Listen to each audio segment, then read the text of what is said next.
Well, And even the way you teach your MATLAB, right? I mean, how many times do you draw it back to computer architecture in that hierarchy? That isn't that what understanding the like what the heck are we looking at is all about? yes, That yeah. takes So that. if you think about, in this case, computer architecture is analogous um, to the research result in cognitive science. You know, not obviously some of the books that we're going to read, they're not all technical treatises on cognitive science literature, right? That's not the claim that I'm making. But what I am claiming is as we decide on the library of literature that we're going to dissect for this project, much of that library will have really, really good insights that we can draw from. For example, that book on questions.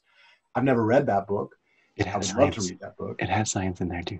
Yeah, I would imagine that that author, if they're, you know, if the author doesn't do their work well, it's going to be an opinion piece, right?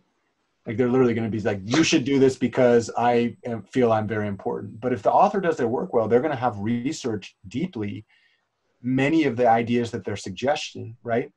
And so you can, there's kind of three layers, right? There's the original scientific results or the people doing those, and then they produce these papers, and then the author samples the paper, and then we read the author's work. And so we're kind of getting insights into that background information. But one of the claims that I would make is we can channel our work through the author to learn about these ideas, and then we can now, the author is the gateway. And what's nice about that is we're using their work to catapult all work, because the other choice would be we go out and we try to read hundreds of academic papers.